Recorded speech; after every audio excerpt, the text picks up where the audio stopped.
Hello, everyone. I hope you're having a great day. So we finally gotten the release of the rules for the new Ironjawz units. Yeah, this is I'm really excited about this. Not just for the rules themselves, which we'll get to in a second, but I really like that GW is actually releasing stuff like this and not like necessarily like forcing it behind like paywalls, aka books that you have to pay for. Now, I'll get to more in a minute, and technically this isn't the entire rules, but this is really good because you can this gives you something to play with immediately. Let's get into the meat and potatoes here. So, what are some key points of this new supplement release? Well, one, it's technically the first of its kind. By that I mean is that we've never really gotten like just a release of so many rules all at once, and not just rules too, but just outright lore as well. Like it's actually kind of like it's almost like a quasi mini expansion release. And Age of Sigmar never really got anything like this. Like usually we like any kind of like sub faction would probably be in some kind of like campaign book. Like, we never really gotten anything, like, released for free like this. And, again, like I mentioned in the last video, I do believe that this is not out of the blue. I think what really happened is that these models these models should have been released a long time ago, but for whatever reason, maybe it was shipping related, maybe it was release related, they just never got released. And, again, it just got pushed so much that they realized, okay, we need to get these out right now. We've kept them on the shelf way too long.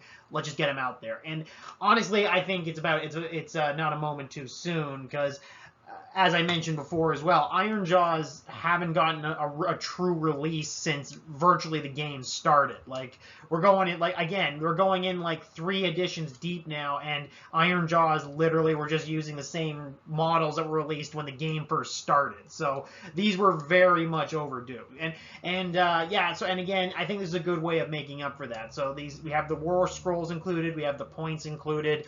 All's well, and I really think that what that's in here already, you could basically just use this automatically with your current Orc War Clans book. But the fact that there's so much in here in terms of like synergies and rules, that I think this bodes well for whatever the Army of Renown that is going to come out, because we've already been teased that there's going to be basically a whole sub-faction coming up in the new Dawnbringers book. So I think this actually could be a pretty competitive build, depending on what we're going to get in that book. So let's just talk about some of the rules in the Warscrolls themselves. So, the new official named character for the Ironjawz, Zogrock Anvil Smasher. So, honestly, judging by his rules, he's pretty much what I expected coming in from his rules. Like, they pretty much I don't even know why they didn't just release this as an initial advertisement, because they pretty much revealed everything he does from the teases. Yeah, like he's a classic buff hero, a very good buff hero, mind you. Like, for example, like he works particularly well with like making your other units weapons far more effectively. Like he'll be a good source of finally giving Ironjawz wide use of mortal wounds, which I think they've really been lacking for quite some time now. Don't get me wrong, their rend ability is borderline insane in a lot of cases, but there's just no beating mortal wounds in a lot of cases.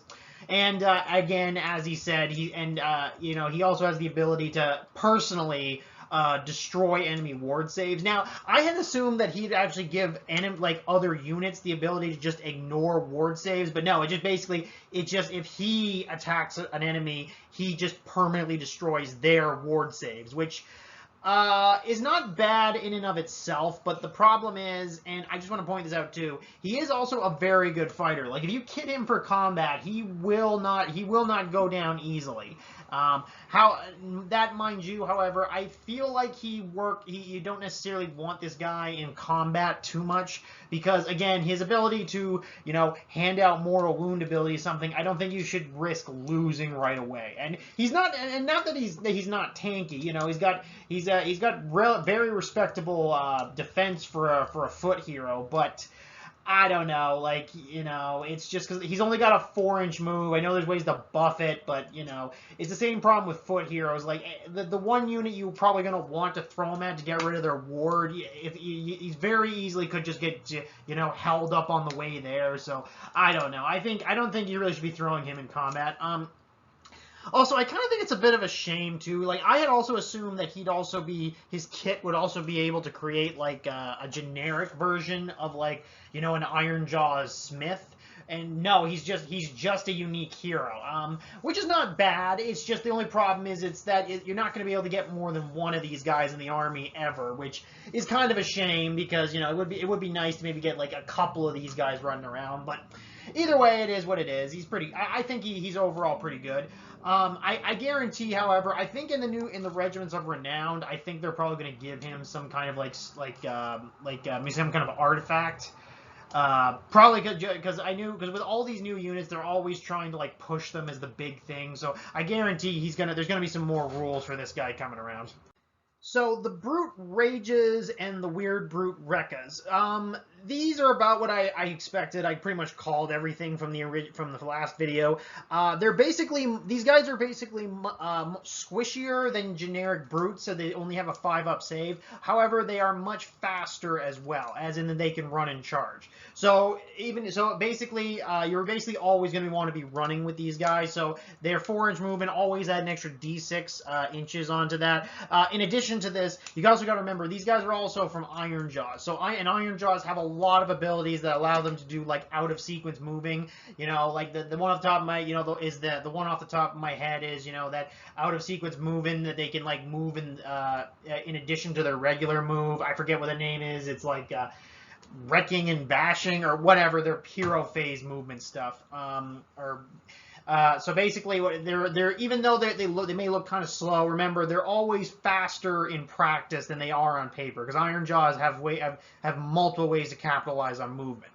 If I had to give an opinion on what separates these two from each other, I would say the Rages have a much more variety of targets they can go after, while the Rekkas have less variety but are more durable. So basically, the Rages they're more versatile in that they have multiple weapon types you can kit them out. You don't have to give them all the same type of weapons, but there's some good stuff here. You have the Chain Smasher that gives you the most amount of attacks, but it doesn't hit as well, and it has the lowest overall armor penetration.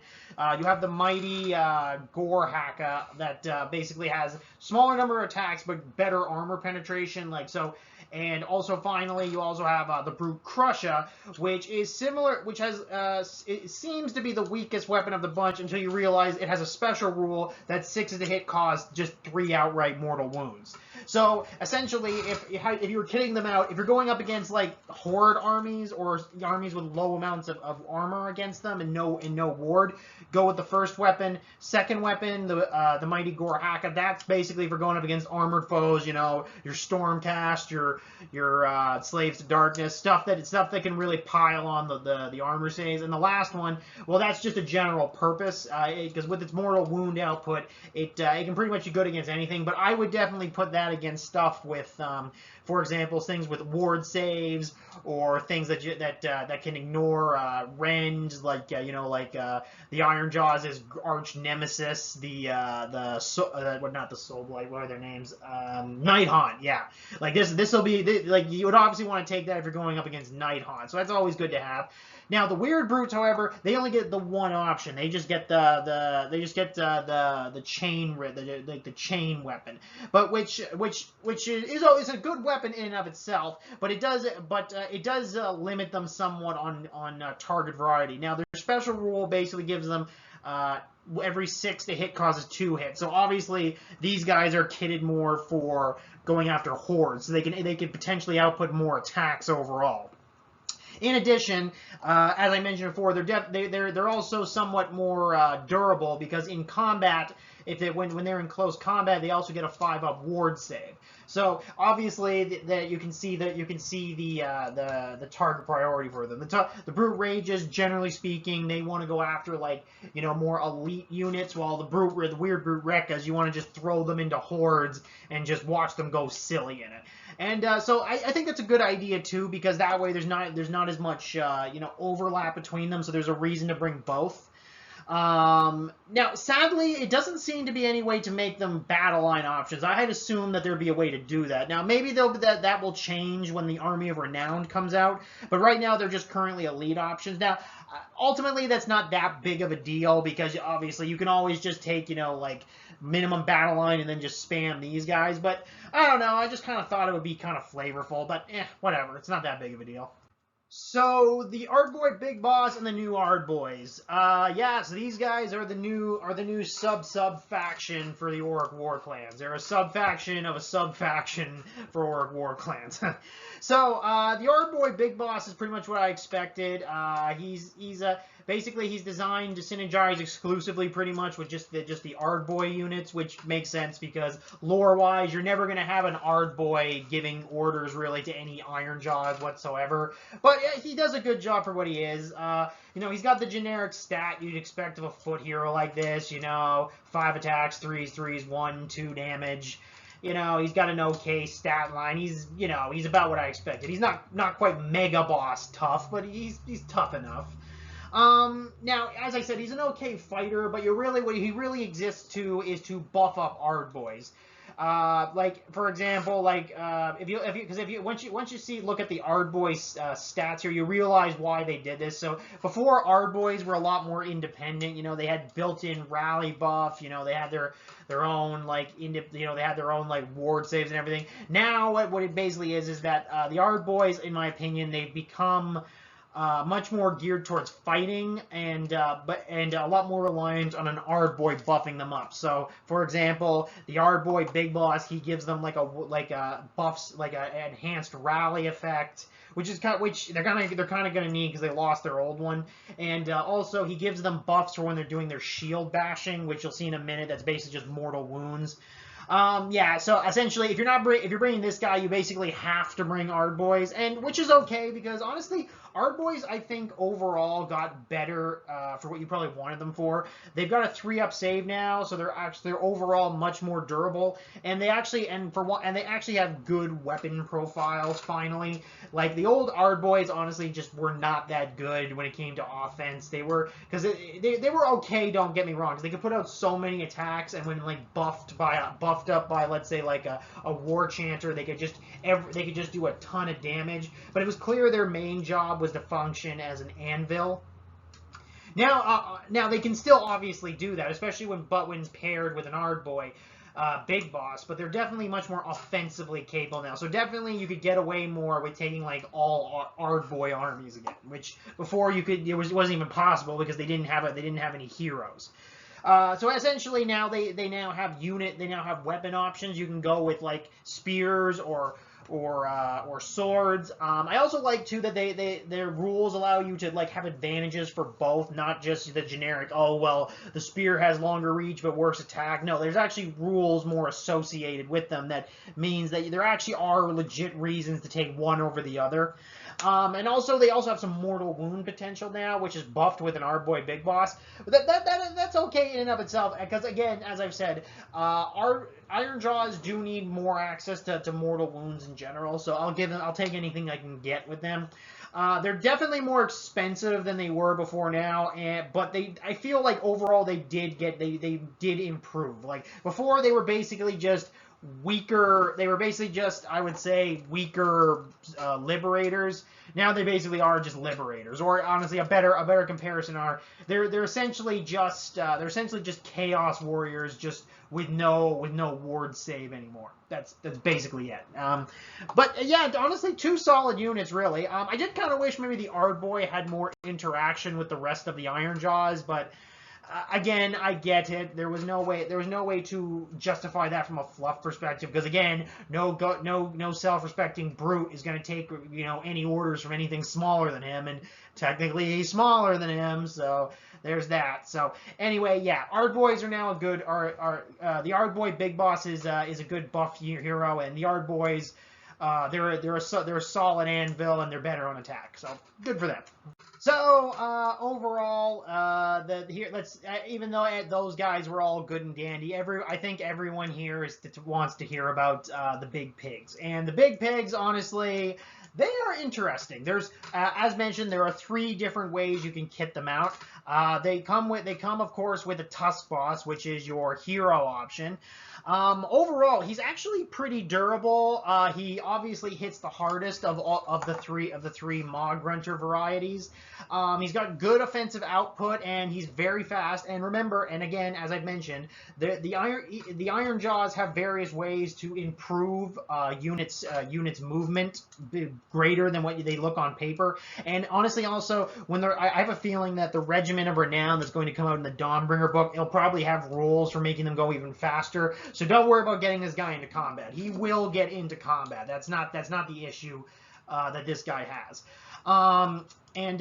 Also, he's got a unique Monstrous Rampage too. That essentially what it does is that it essentially allows them to do mortal wounds when they run into something, but also it allows them just basically just run over units with wounds of 1 or 2 and just charge again. And for those who are probably wondering, yes, this is very similar to a similar ability that the Beastclaw Raiders have with their Stonehorns. And as we've seen from prior use from that army, being able to just charge and then just run over another unit and get into a unit behind them, this is very good, because this essentially gets around the problem that some of these smaller unit armies can have when they're facing hordes. Because, what they'll do, what units will, let's say Soulblight Gravelord will do, okay, they'll just put their zombies or their skeletons in a big line right in front of them and have all their big and important units behind them, so, these guys get stuck up with them while all their other units are getting ready for the second charge. Well, this way, you can charge into, let's say, your skeletons, and get this off, and then just go right through them and, slam right into all those necromancers, or like zombie dragons who you really want to be fighting. So this is really good, because it fixes one of the Ironjawz's biggest problems, getting bogged down in large blobs of cheap units. So this is really good for them. Beyond that, he's somewhat limited, however, when it comes to buffing other units, because again, this is your one Maw Grunter hero, but he only really does one thing. He basically just gives a charge bonus to other Maw Grunter units, and specifically just Maw Gruntas, not the Gore Grunter units, the smaller pigs. Which is fine, but honestly, it makes sense. Again, given GW's track record, they're trying to push the newer models, so obviously he wants this guy to only interact with the newer models, but whatever, it's fine. Another thing to keep in mind, as you probably read it, this new momentum mechanic, essentially, instead of their stats being affected by their wounds, it's affected by their momentum, which they generate by running and charging. It's honestly relatively straightforward, but again, it's going to be something you're going to have to get used to. And the problem is too. It's different for each individual Maw Grunta, so it's not like one stat for the whole army. So you're really going to have to keep track on what this individual momentum value is for each one of your big pigs. So I would recommend maybe getting some tokens or something, which is again adding some more complexity. But I don't know. I guess I think people will get used to it eventually. It's different. That's all I'm going to say. It's definitely different. Now, the second variant is the Maw Grunta with Hacken Crew. So basically, it's the same essential layout as the Tusk Boss, except it's not a hero. However, it is elite, so it can give you orders to himself. So that's good. So that means the fact that he can give orders to himself means you don't have to have this thing be babysat by the Tusk Boss or another hero. You can just send him out, and he can all out defense himself. He can re-roll his own charges. Again, I think some people definitely sleep on how good Elite can be, because it can really help with, it can really help with getting those clutch charges off.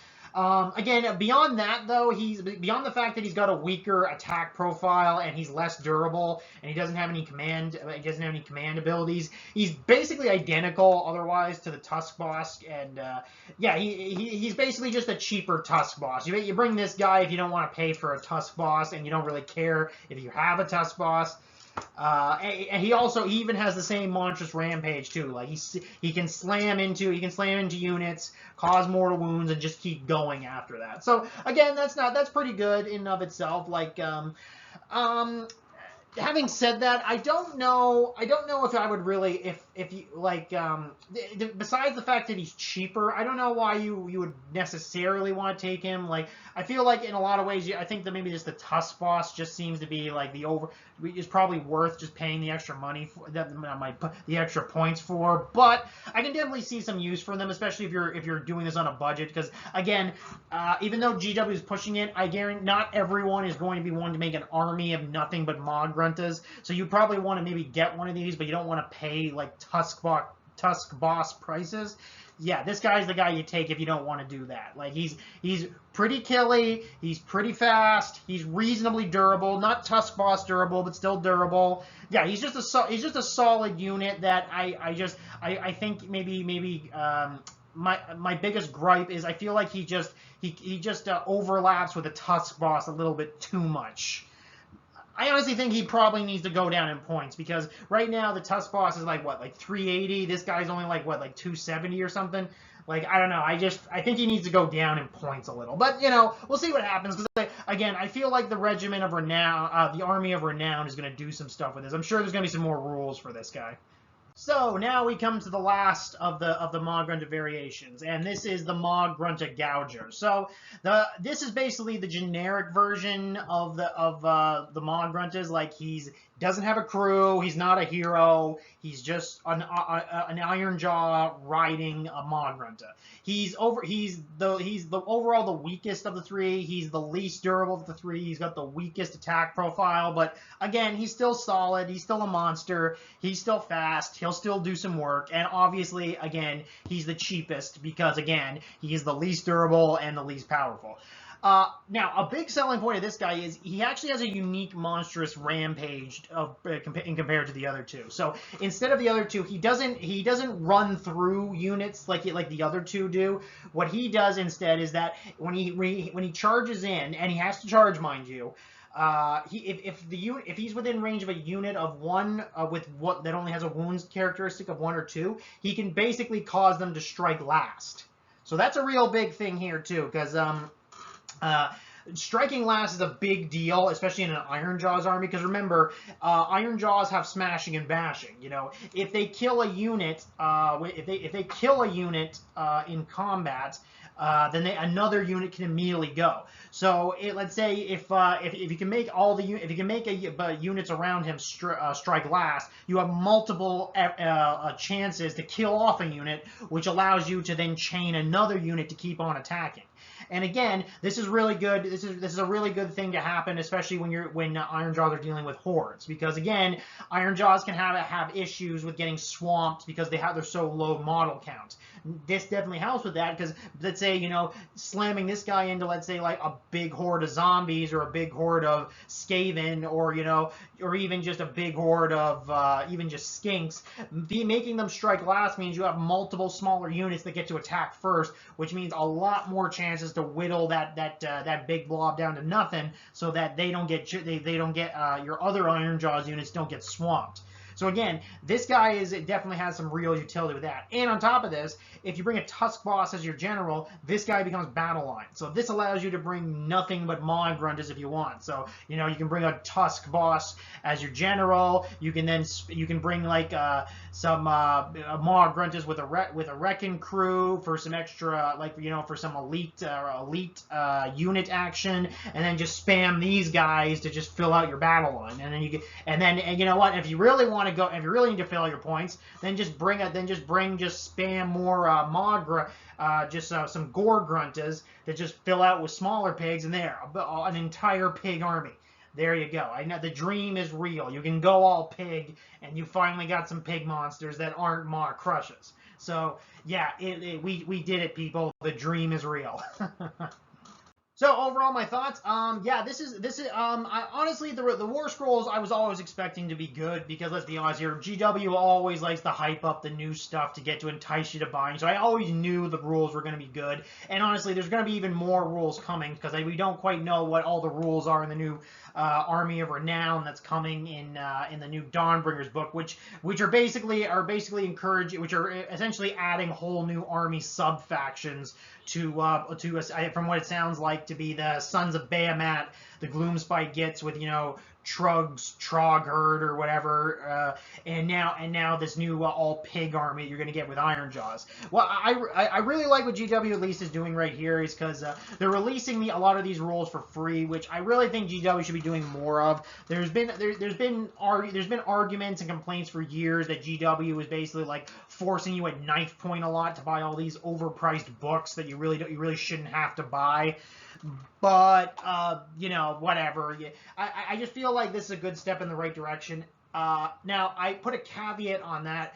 I like, even though I do like they released a lot of this for free, I can't help but feel the only reason they did this is because they made a mistake at one point.